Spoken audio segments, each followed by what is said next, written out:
This season, as you have heard in worship, we are talking about the book of First Samuel, Give Us a King, as our sermon series. And for those of you who don't know, it is an election season. I don't know if maybe you knew that or didn't know that, but it is, in fact, an election season. And so our adult education programming for this year will also be focusing on what it means to be faithful leaders, how people throughout history, as well as contemporary folks, have dealt with leadership and their faith. And so to kick us off, I am so excited to be welcoming Sarah and Beth, who are the founders and hosts of Pantsuit Politics. Last spring, I discovered one of their books, I Think You're Wrong, but I'm Listening. And I so enjoyed that book and what it talked about. I think last week I put in one of our Friday emails that the part that stuck out to me most was talking about how do we go from echo chambers to empathy. And so I am so thrilled to have Sarah and Beth with us today virtually. As well as our hybrid folks, to be talking to us about this. Now, before I introduce them, you may notice that there are some index cards and pencils on your table. There will be a good chunk of time for some questions. And what I am asking that you do is fill out those index cards as they're talking, and you can just wave them and I will come and pick those up for our question and answer time. So welcome, Sarah and Beth. We are so thrilled to have you here. Thank you so much, Jamie. We're thrilled to be there with you. I know that some of you have read our book. Thank you very much to everyone who's done that. If we're new to each other, Sarah and I are Kentuckians. We are moms. We have been hosting our podcast since 2015. And we wrote I Think You're Wrong, but I'm Listening, a guide to grace-filled political conversation to try to say, what is it that's working in our political discussions? Sarah and I are friends, but we were not close friends when we started the podcast. We hadn't seen each other since college, which had been quite some time in 2015. And so we began our conversations being really careful with each other because we wanted to have a friendship and we wanted to build a friendship even as we were working through some really contentious issues and both bringing our different personalities and styles to those conversations. So I Think You're Wrong was our attempt to say, what do we do when we sit down with someone who we expect because of party identification or life experience or personality or place to see it differently than we do? And what have we learned by practicing several times a week having those political conversations? So that's our posture as we join you today. We also, I think, both heard a little bit about political conversations and disagreement in our churches this morning. I attend Florence Christian Church, Disciples of Christ, and we talked about the golden rule today, but we got a little bit more of Luke chapter 6 than just do unto others. We went on from there, and I was really struck by the next verse. If you love those who love you, what credit is that to you? And Jesus talking about how when we are engaging only with people who are easy to love, when we are lending only to people who we expect to repay us, when we are doing good only for people who do good for us, that's easy. That's the easy stuff. That doesn't demonstrate that our faith has in any way shifted how we show up in the world. And a lot of our work politically, even though we have an audience that includes people of faith, people of all kinds of faith, people of no faith, lots of different philosophies about life in the world in our audience, we are always trying to return to the idea of grace and to the notion that we are called to begin our political discussions, even our most passionate and heated ones, from a posture of love. Yeah, I think in life, it's just such an important reminder that not even outside of political conversation, that people just have different thresholds for conflict. I have a very high threshold for conflict. I do not remember these disagreements or arguments with this classmate on Facebook. But he, however, has carried them all these years and a distaste for Facebook because of them. And I think that with Beth in the beginning, when we started the podcast, I kept those different thresholds front of mind because of what we were doing, where we were doing it in front of other people. in some ways, we were doing the podcast and this classmate and I were having conversations on the same place on the internet in some ways. But in another way, they couldn't be more different. Beth and I were using our voices. We're talking across Zoom. We can see each other. We're not, sort of anonymized inside a comment section. And we knew we were going to be doing it again, like that we were going to have to show up in a couple days and record another podcast. So there was a sense of like, we do need to be careful here.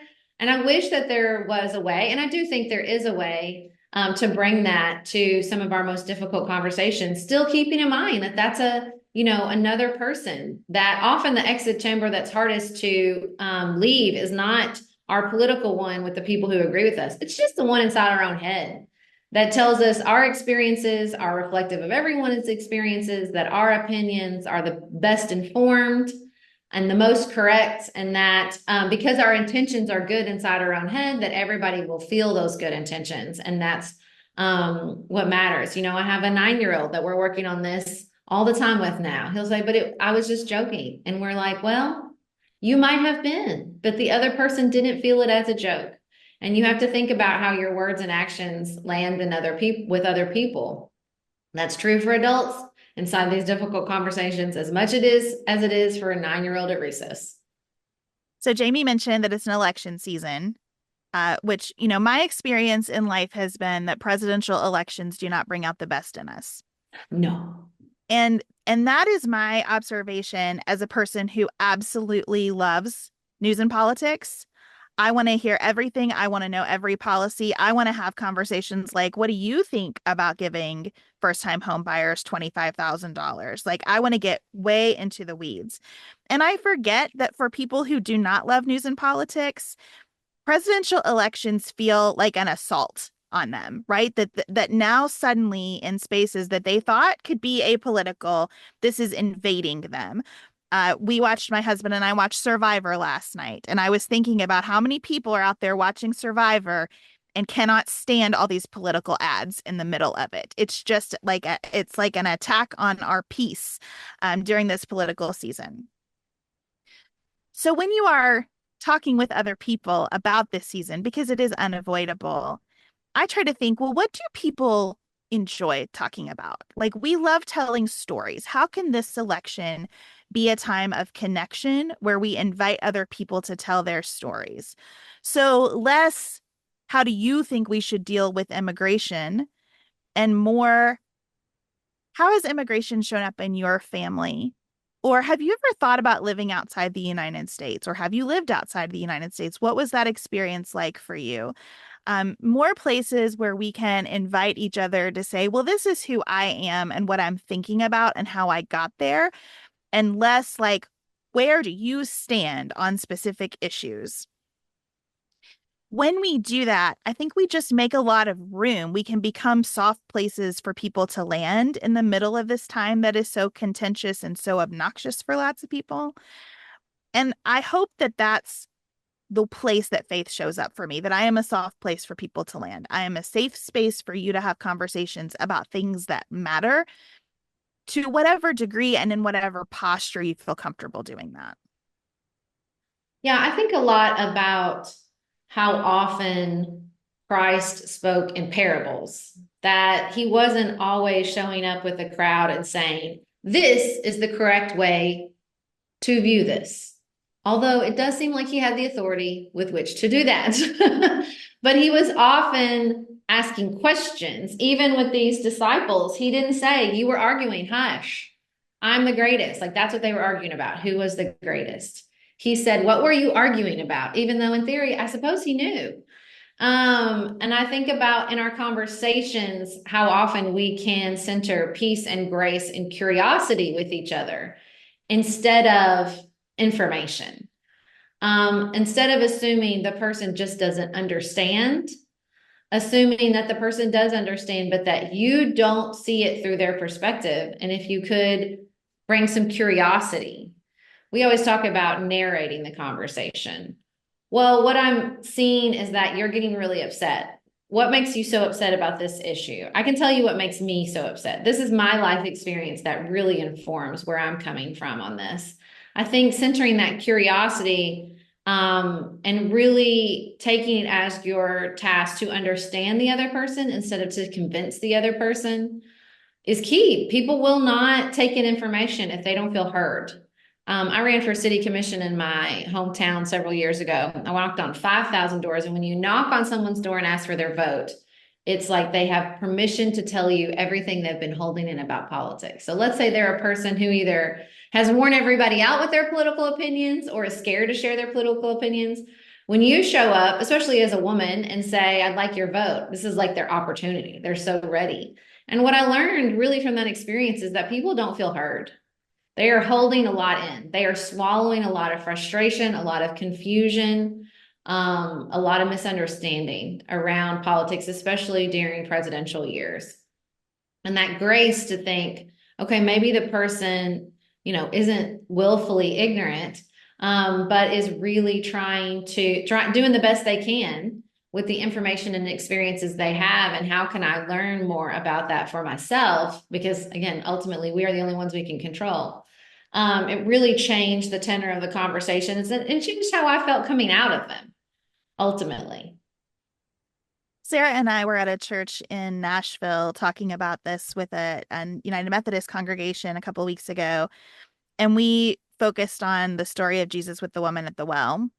And I keep thinking about that conversation and what we heard from that congregation while we were there. And the word that keeps bubbling up for me is rejection. That when I think about Christ and interactions with people who were in a different place, there was never a sense of rejection. There wasn't an acceptance of everything, right? Like you can take a stand, you can have an opinion, you can feel a strong sense of conviction in what you're talking about and still be Christ-like. What the example of Jesus gives me is a way to do that without rejecting other people. And I think that that's what makes election season feel terrible. It is easy to feel rejected when someone sees the issues differently than you. It is easy to communicate a sense of rejection. I just saw someone who I really love on Facebook posted a meme, and it was like, you can't reason with people who think, and then insert a sentence that I think. And I thought, wow, like here's this person who I love, who's classifying me as someone who cannot be reasoned with because of this political view I hold. And it really stung, even though I am sure she did not have me in mind when she posted that and didn't sit down and think, my mission today is to make everyone feel rejected if they don't agree with this meme. But that is what it communicates.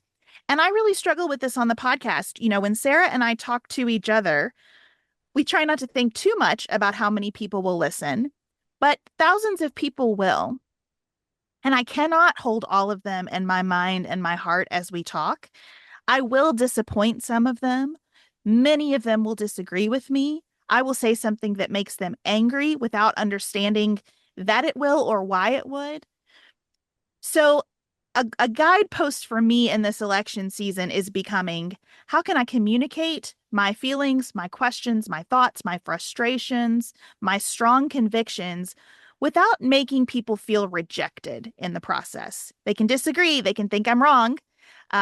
They can think I'm dumb and can't be reasoned with. But how can I say in my words and the way that I show up, I do not reject you if you see this differently. You are still of value to me. What you think still matters to me. I'm still interested in how you got where you are. I think what I've learned over the years of doing this podcast and writing the book is that so often we think about politics as an intellectual exercise, but really more than anything, it's a social exercise. So when we do what Beth just described and we think we're reasoning or we're sharing information or we're taking an intellectual and rational approach, really what we're engaging in is a social interaction where humans are highly, highly attuned to rejection or acceptance. And so I think we use information, intellectual information, to justify making someone feel rejected. And we think that that's going to change their intellectual approach to the topic, but they're not taking an intellectual approach. And really, neither are you. It took me a long time to realize that, to think that I was special and I was the one that really had the good information and I really saw this clearly and everyone else was just missing some information. And I think we do this a lot. I over intellectualize parenting all the time. I think if I just explain one more time, I really just this time, this is the information that's really coming that my sweet, children are missing. And once I really explain it just a little bit better, they'll never make a bad choice again. I think we do this in so many areas of our life. And we forget that it's really not. This is a social interaction. So saying, I love when we first started the podcast, Beth said all the time, politics is just really about how we want to live in community with each other. And really trying to say to our friends and neighbors and our fellow citizens, I know we're in this together, even though we are frustrated with each other. What does moving forward look like? I had to give myself that pep talk a lot post 2016. Well, I don't see my state leaving the union, and I don't think any other states are leaving the union either. So what is that going to look like? Accepting that part, accepting that we are in this together. How are we going to move forward? And I'm echoing them. The best answer I can find is with curiosity and grace and empathy, for sure. And I think that one piece of that sense of how do we move forward in community, and especially how do we as people of faith show up to help that community move forward, is asking what everyone has to contribute. So I love this work. I practice law. I study Supreme Court opinions. Like, I have some expertise in this area, right? Sarah has expertise in this area. She's served in public office. We both follow the news as students of it all the time. It is easy then for me to think, well, I do have superior information to other people, and that means that I have more to contribute in the civic arena than they do. And that is a deceptive way for me to walk through the world. It is both true that that is a contribution that I have to make, and that people who are not interested in politics, who do not want to do a bunch of research, that they have a perspective that is really valuable in this arena too, that they have a set of life experiences that I need to be attuned to consider how what looks great to me as a matter of policy would play out, and all of the things that I miss because I am both enhanced and limited by the knowledge that I have. And that's just true for all of us. And it's especially true in a country of 330 million people. We are always going to miss something. It's another thing that hosting a podcast has taught me. Anything that we talk about, we are going to hear from people with life experiences that we never contemplated in preparing for the show. And so I wonder how, as churches, we might show up in communities in political discussions where obviously we have a lot of pain in our nation, right? That's why this is so contentious. There's a lot of pain there. So how can we show up and say, everyone has something to contribute, and I want to help discern what everyone's contributions can be and how we can value those, even when we see issues really differently. Well, and I just want to say, this is exactly why we like Q&A. We've given you a lot of information, but we really prefer connection, where we can listen to some of the issues people are having in their daily lives. I see one in the Q&A, but Jamie, are you gonna give us the questions and we'll go through as you present them? I am. Yeah, that was perfect timing. I just stepped right in front and then you started talking about Q&A. We do have a question from one of our folks who's online. Anne says that in your book on page 171, in case anyone is opening it up, you introduce an empathy map. She has found this map to be very helpful. Sometimes we hear the word empathy, but we don't know how to grow in empathy. Can you talk about that map? It has been a long time since I've looked at the empathy map. So I know I had to pull it up. Thrilled. Yeah. I want to say that one shift that I've made since we wrote the book, books are tricky because they're moments in time, right? They represent where you were at a moment in time. I'm so glad this has been useful to you. I have really worked in the years since we wrote the book on, in some ways, broadening and in some ways limiting my notion of empathy. And the word that I come to more now is attunement. Because sometimes I think empathy can take me too far in believing that I have connected with someone else's experience. And when I think about being attuned to the fact that other people have experiences, it makes me more curious and more aware of what I don't know. So I try to look at rooms where decisions are being made. Now I serve on boards, right? And I try to, in a board meeting, think who's not here who will be affected by what we're deciding right now? Whose perspective are we missing? Not that I have empathy because I've imagined who that is and what their perspective might be, but just that there's some diligence that we need to do to solve the problem. And so, when we talk about any kind of issue on the show, I try to think who is out there who has engaged with this issue in a way that I have no experience with whatsoever. And again, how can I keep them in mind without writing their story for them? Yeah, I think with the empathy map, it was always really helpful because, what the person says and does is really the main piece of information we're getting. Maybe we can, and this kind of gets to another question that just came in. Maybe we can get a perspective on what they're seeing, their social media feeds, particularly their media intake. We all have perceptions of other media sources. But as far as like what they're hearing from the people in their lives, what they're thinking and feeling inside their own bodies and minds, that's something that's really, really hard to understand. There is a certain part of another person's lived experience that is invisible and unavailable to us. And so I think it's not necessarily giving up, but it's just a humility about that, a humility of how much of other people's universe of experience is hard for us to take in. And that is humbling. And it's hard. It's hard to think, well, then how are we ever going to have a conversation? I know somebody said, understanding the propaganda techniques that created MAGA and developing empathy skills, as well as realizing that Project 2025 is very dangerous. And that's true. And I think that all that, it's a loop, right? That stuff comes in at us. We feel fear. We feel threats, justifiably. That changes our perception of our own selves and of everyone around us, much less those people participating in those types of media environment. And it can become a feedback loop and I think that we've all experienced that over the last 9 years. And we're not existing outside leadership and influence. We have very powerful figures with a lot of influence that aren't standing up and saying, lead with curiosity and grace. And that's a reality we all have to take into account too. So it's very difficult. It's very difficult. And I think that the empathy map, more than anything, is just a reminder of like who do I want to be in these experiences and conversations, and how do I want to feel leaving them? Right. We have a couple more questions from our in-person folks.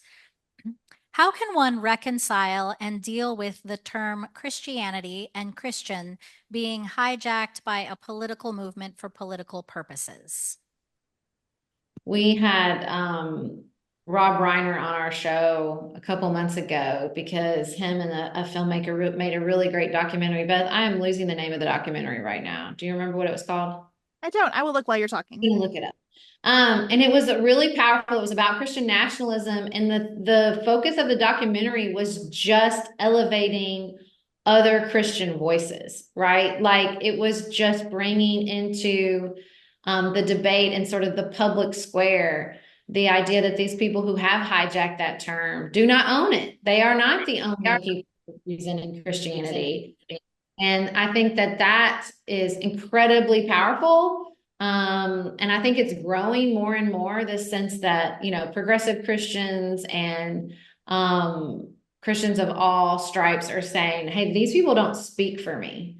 And look, I think that's true in all religions. I think that's true in all ideologies. I'm a proud Democrat, but there are some Democrats I would prefer not speak for me.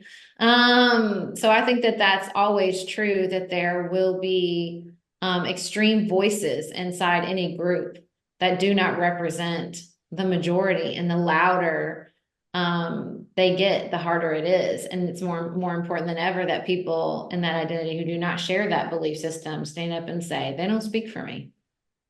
That documentary is called God and Country. And we did have a really interesting conversation with Rob and the filmmaker about it. I think what I appreciate about that approach is that you're just disrupting. Like you don't allow one particular view to go unchallenged. It has always been true that terrible things have been done in the name of Christianity. It's always been true that people have had different approaches to how aggressive to be in sharing the message of Christianity with others and what that message means and what type of vision we have of Jesus. So I try to remember that.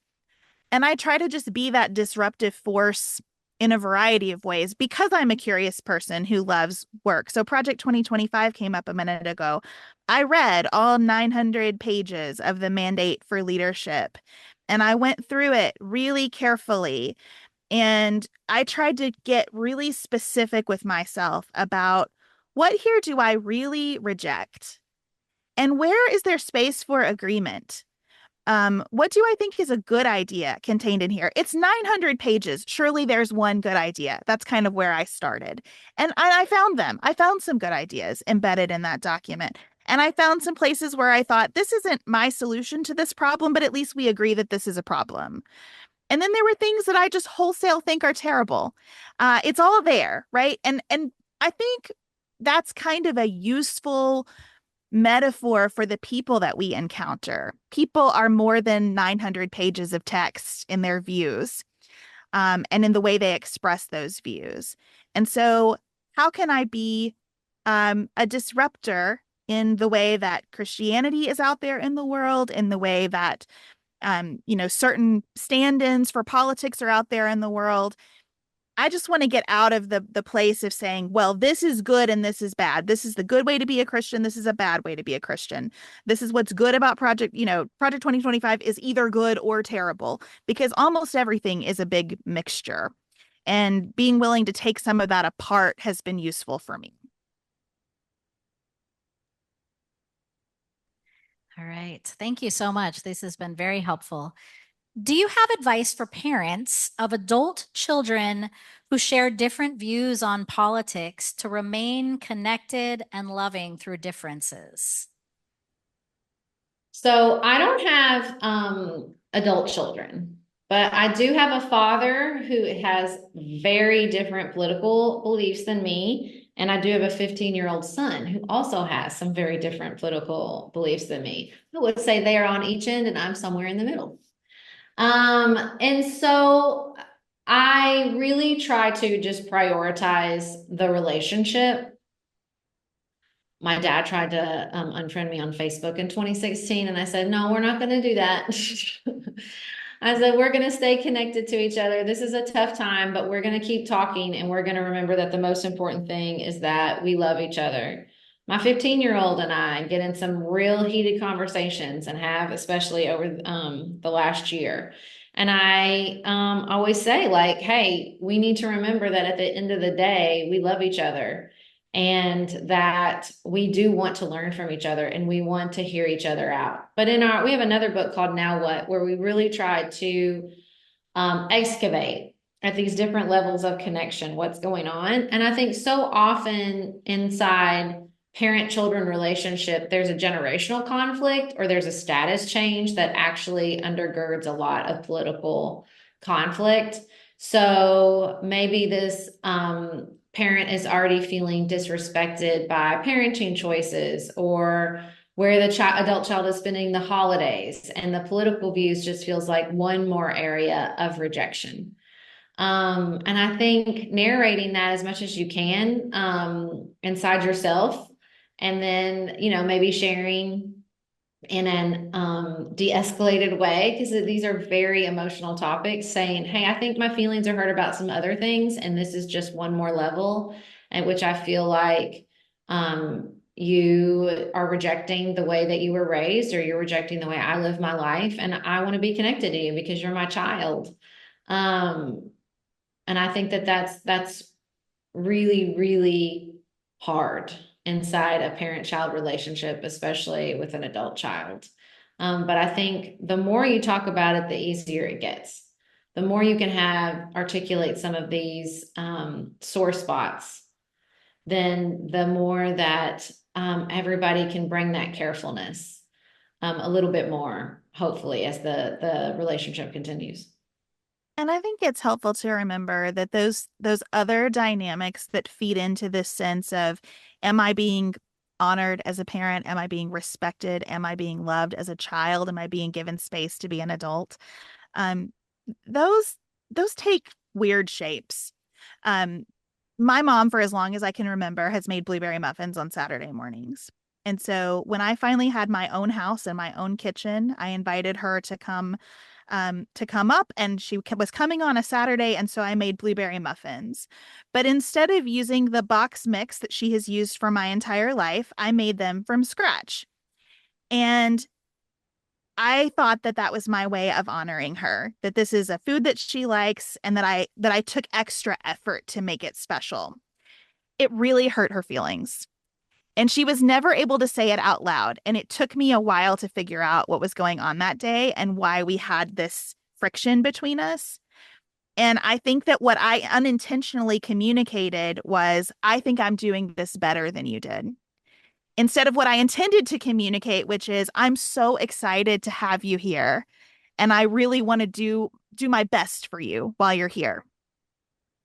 And it's a silly example that occurs to me all the time, because it really can be a tiny place where we're communicating that rejection, or I think I know better than you, or I think you're wrong about this. And so just remembering that this has a very emotional overlay, and we're not always even conscious of what we're interpreting and how other people interact with us, helps me as a child of parents remember that that dynamic is always there, and they feel it differently than I do. Thank you. I'll have some blueberry muffins. Mine are good, I'm telling you, but I won't do it again. Well, so many of these questions that we're getting are about relationships and how we are speaking to one another. This next question says, a friend was visiting family across the country and playing with his 2-year-old nephew when the boy said, "My dad says Democrats are liars." How do you deal with a situation like that? I would resist the urge to have a conversation through a toddler, you know, which is what many of us, I think, would do. Oh, really? Well, I'm not a Democrat. You know what I mean? And try to use the kid to triangulate. So I would not do that. And I think I would just take a breath and say, maybe your dad and I can talk about that sometime, and then just divert to a new subject. We don't have to accept every invitation for an argument that is delivered to us, right? And again, I think one of the most useful things we can do in political conversations is surprise each other. One reason we're also weary is that our conversations are boring right now. People are just repeating the talking points that we're all aware of. We know what a cable news panel sounds like. So I don't want to recreate a cable news panel with my friends, especially with a child around. But if I can just let that roll off my back, then I've surprised the person. And then maybe we have an opportunity for a new conversation that sounds different. And I do want to say Jackie is hearing us exactly correct. We say this all the time, that sometimes the most useful tool is reflective listening, like you learn in marriage counseling. What I'm hearing you say is that you feel left out. What I'm hearing you say is that people on the other side of the political aisle cannot be trusted. Do you feel I can't be trusted? Like, I think saying, just really trying to repeat back as best you can. And as is often the case with reflective listening, either you will be surprised by how wrong you were in your perception of what that person was trying to say, or you'll be surprised by how well it works just to repeat back to somebody what they're saying. It's shockingly effective. I wish it wasn't as effective as it is, but it really, really is. People want to feel heard and understood. I have to apologize. I did get the age wrong. It was a 7-year-old. So I don't know if that changes Even anything. so. Seven's a little older than Just 2. yes. Look, people want to be supported around their kids. I was just sitting here thinking maybe what I would say is, well, you love your dad and so do I. And just keep going. Because again, I want to maintain that sense of connection with the person. I want to surprise them with what I'm willing to do in service of love. I was talking about my grandfather on the podcast recently. He passed away and we did not have a close relationship. It was difficult, not about politics, but about lots of other things. Probably would have been about politics too if we had gone there. But I was describing him as a good person and trying to unpack what I meant by that. And what I realized is that my grandfather did lots of things that made him uncomfortable in his life because he loved his children. And for me, that adds up to a lot. Even if there are tons of other places where we have friction and I question his choices and his demeanor, and he didn't make me feel particularly loved, but I saw him do lots of things in his life that made him uncomfortable in service of love. And that's been really inspiring to me lately. And I think that's what I would want to be in that situation, uncomfortable in service of love. That's beautiful. One of our virtual folks that's joining us, Lee, says, in your book, you spoke about identifying your core values and how they show up in regards to specific issues. Could you talk a bit more about that process? And if you're trying to relate all of these values to each issue or just a few?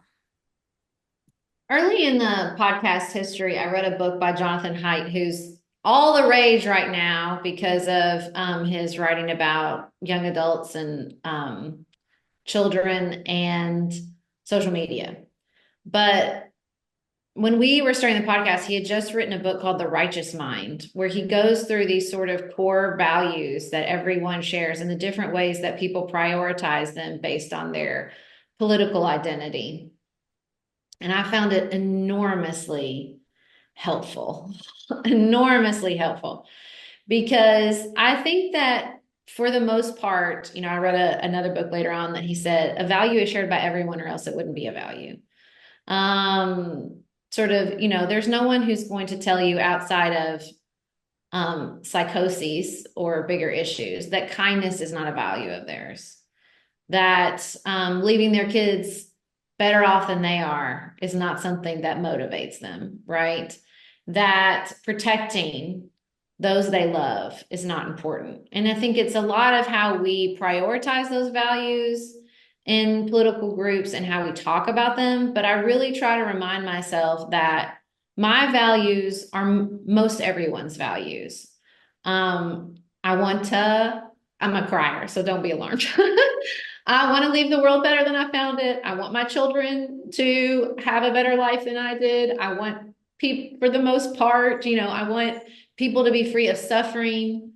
I want to prioritize generosity and kindness. It's just how I think about those things, particularly with regards to policy, inside my own lived experience. And, another book we talk a lot about on Pantsuit Politics is again, no book titles are available to me today. But it's Colin Woodward book about the types of Americas we live in, and that there's all these like countries basically within, based on our history, based on our cultural history, based on the way that these different areas of our country were founded, if they were founded by Puritans or they were founded by the French, or the ways in which they interacted with native tribes and how much that changes how we think about government or how we think about freedom. I think we are doing a slow read through Alexis de Tocqueville's Democracy in America. And it's amazing how much of that is still applicable based on how people think about community and freedom and responsibility. But I do think there are universal values there if we hold them sort of with stillness in our hearts and really use that empathy map to think, okay, how does this person think that they're protecting their loved ones? How does this person think that they are prioritizing individual liberty?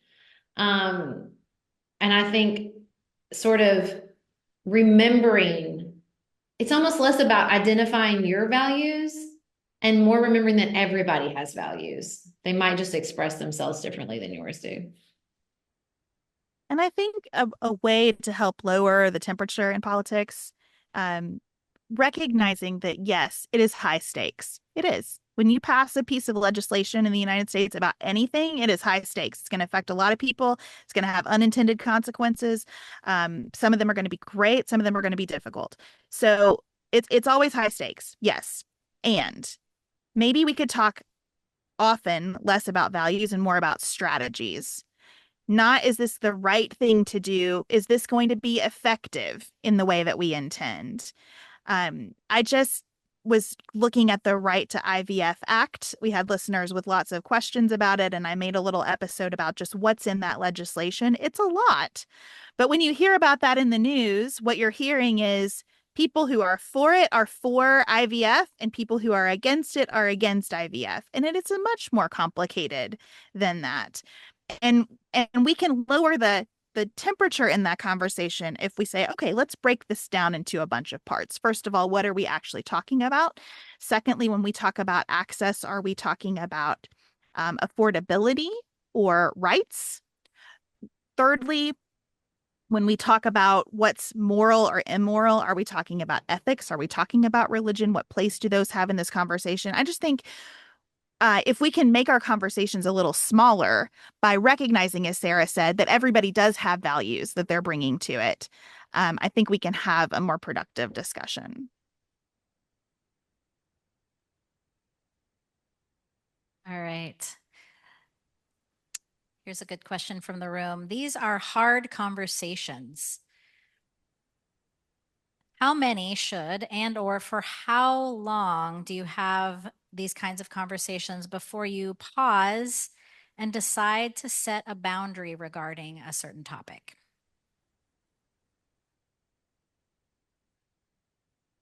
We really would love to give you a formula. We really would. As Sarah said in talking about what we've learned from talking to each other, it makes a difference that we know we're going to talk about something again. We don't have to have an exhaustive conversation about anything because we know that we're going to do it again. We're going to make another podcast. We're probably going to text each other a million times before we do. We'll have lots of opportunities to come back. And I think people need that breathing room. I guess I'm curious about how the word boundary is being used here, because sometimes when people ask us this question, it feels more like an ultimatum. Like, we have to stop discussing this or we cannot continue to be in relationship. And some relationships get to that place, and that makes me really sad. And I try to live in a way that limits the ultimatums that I issue. I try to make a lot of room for people and go pretty far before we get there. When I think about boundaries, though, I think about who's responsible for what. And I think in trying to maintain a healthy relationship where we're having lots of hard conversations, one of the things that I'm responsible for is taking care of myself in those conversations so that I don't get resentful. So if we're talking and my feelings are getting hurt, I need to say, you know what? I'm finding this really hurtful, and I don't think I can tell you why. I need some time to think about that. And so can we wrap this up for today? I will talk to you again. I just need some time to work through what I'm feeling right now. And I need to say that out loud because the other person can't know. Maybe because they are like Sarah and they have a really high threshold for conflict. Maybe theirs is higher than mine. It is on me, and that's my boundary to show up and say, this is starting to bother me and I need a break. Yeah, I think this is really, really difficult because I'm not, like Beth said, I'm not sure what we mean anymore when we say boundaries. I think that's become a word that we expect to hold a lot, sort of like politics. Because, a boundary is often hard to speak to. Like it's happening because someone's unhappy. It's there. That's how you know you've bumped up against the edge. And so if you're trying to set a boundary because you're uncomfortable with the level of conflict, but also you have to understand that setting the boundary will inevitably lead to conflict. That's how you know it's a boundary, because someone's bumped into it. Like it's a tough one. It's a tough spot. And so I think, when she said in conversations, I thought, well, the most important part there is to point out that this is plural. We don't have to fix anything in one difficult conversation. In fact, I would like us to acknowledge that we will never fix anything in one conversation, and that we'll probably just never fix anything. Because as I tell my 15-year-old, that is not a good verb when you're talking about humans. Fix is not usually available to us. Fix is for a porch or a chair, not a person. And so I think remembering that this is influence, that we are trying to influence this person and we're trying to let them influence us. Now, if the influence is taking its toll and we feel like everything they say pushes our buttons, sometimes then that's for us to consider. I'm really trying to take seriously the role of the critic in my life. I think that Brene Brown was right when she said critics aren't in the arena, but I also really try to remember that there is some truth in anything that affects us emotionally, or else it wouldn't affect us emotionally. And so I'm really trying to work on that too, and even if someone, or I have to enforce a boundary to spend some time with myself thinking, why was that hard? What did that press on inside myself? And bring some self-awareness to that. I also think it's helpful with boundaries to assume that the other person also wants a good relationship here. I'm thinking about a conversation I had with a cousin of my dad's around Brett Kavanaugh's confirmation. We were at a holiday gathering. This was all over the news. And my dad's cousin starts talking about it and has a very different perspective on it than I have. And I listened for a while, and it was hard. And then I said, that was really interesting. You have a very different perspective on this than I have. And I'm curious about yours. And I know that you're probably curious about mine. And I just want to tell you before I talk about it that because we love each other, this might be kind of difficult for you to hear. You're probably not going to love hearing about some of the experiences that I've had that bring me to this point.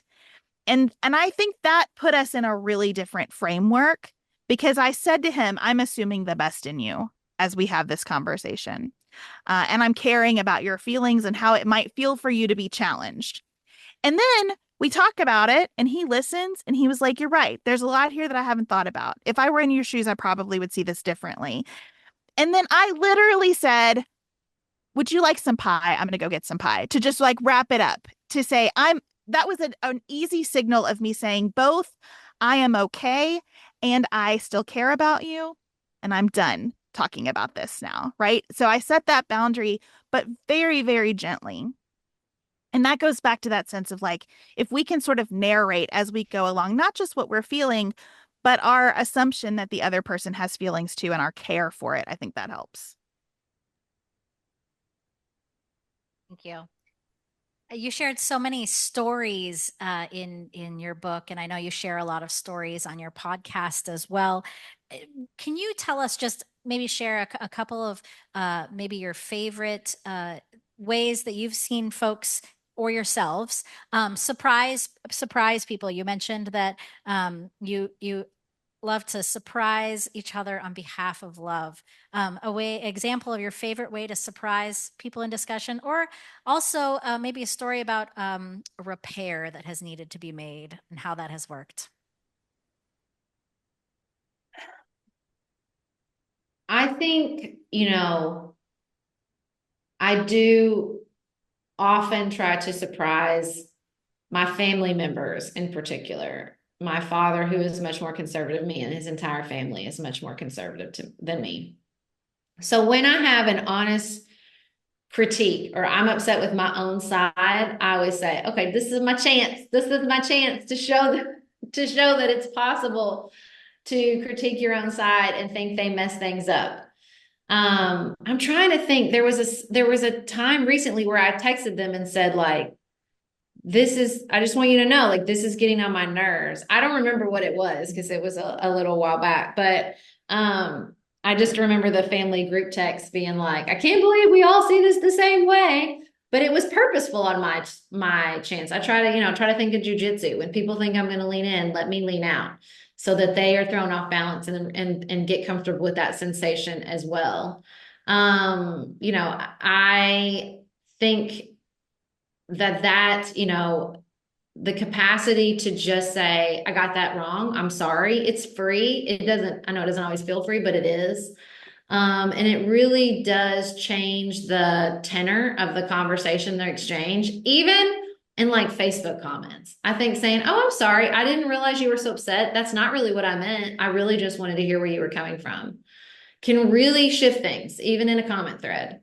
I think the ability because I think what people see and feel is your capacity to acknowledge that you don't have a monopoly on being right.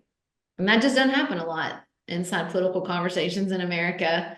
We have the sense that like if we admit anything that we've gotten wrong, then we've admitted everything is wrong and that we're wrong. And that's just not how it works. And the more you can remind people that it's okay to say, I'm sorry, I messed this up, I missed some information, I didn't understand, the more it gives them permission to do the same. I think my favorite moment of surprise happened when Sarah and I were speaking to college students before the 2020 election. And they ask us, what are you nervous about? Or what do you feel fearful about in advance of the election? And we both almost in unison said, nothing. And this comes up a lot. Like when I tell people what I do for a living, they'll be like, oh, are you just so stressed by the news all the time? No, I am not. I do not find this stressful at all. I love what I do. I think I have the best job in the world.